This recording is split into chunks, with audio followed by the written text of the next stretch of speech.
Hey everyone, welcome back to Corporate Decoder, the place where we dig through the financial statements of big companies. And get this, for today, we've got Helmerich and Payne, and a very juicy announcement indeed. Alright, so today we're diving into a filing from Helmerich Payne, Incorporated, a company that provides oil and gas drilling services.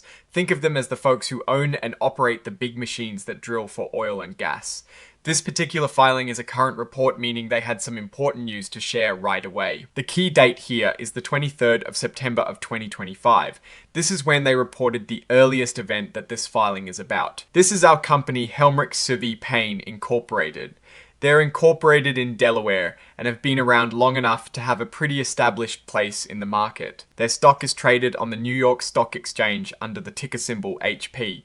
If you own shares of Helmerich Payne Incorporated, this is the stock you'd be looking at. Now here is where it gets interesting. Item 5.02 of these filings usually means There's been some movement in the company's top leadership. And that's exactly what happened on the 23rd of September. So Raymond John Adams III, also known as Trey Adams, who is the Senior Vice President in charge of global commercial sales and marketing, is getting a big promotion. He is becoming the new president of the company. This change officially kicks in on the 1st of October 2025. He is taking over from John Lindsay, who will still be the Chief Executive Officer, or CEO. So Lindsay is still at the helm of the entire company, but Adams will be running the day.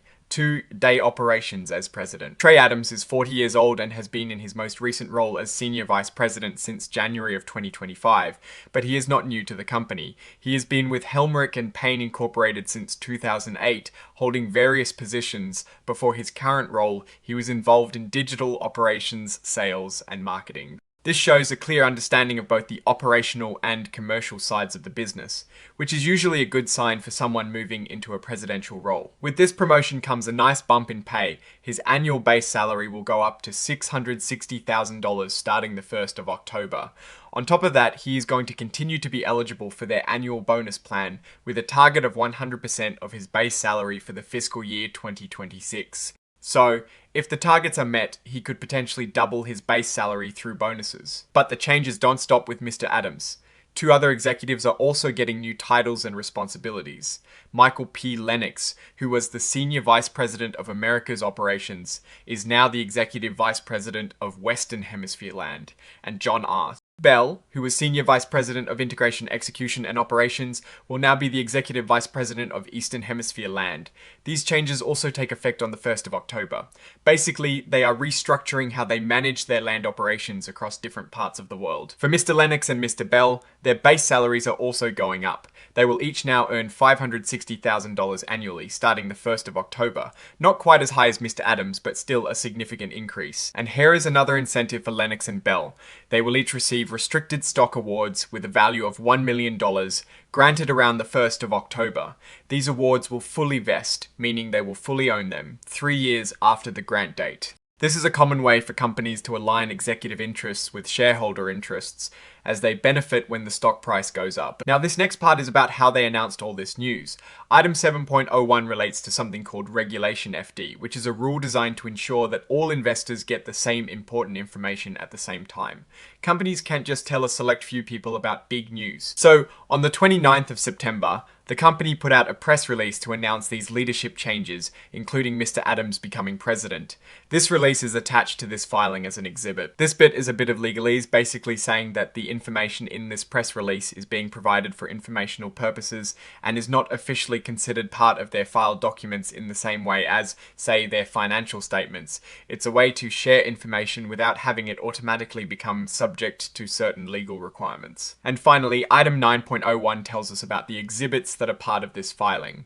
Exhibits are supplementary documents that the company is providing. The most important exhibit here is Exhibit 99.1, which is the press release dated the 29th of September 2025, announcing the leadership changes. And then there is Exhibit 104, which is related to interactive data files.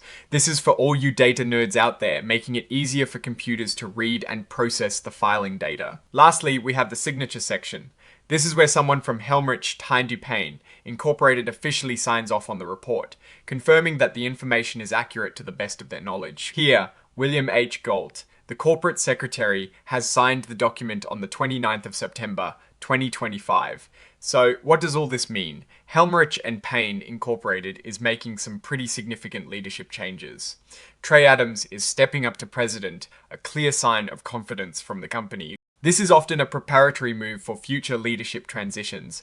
The promotions for Lennox and Bell also indicate a strategic restructuring, likely to improve efficiency and global coordination in their operations. The increased salaries and substantial stock awards show that the company is investing heavily in its top talent, expecting them to drive future growth and performance.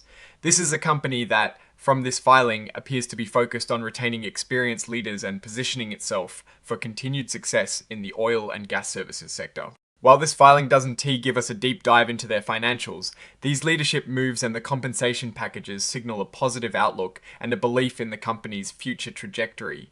Alright, that is our breakdown of Helmerich and Payne Incorporated's latest filing. What is your take on these leadership changes and what they might mean for the company's future?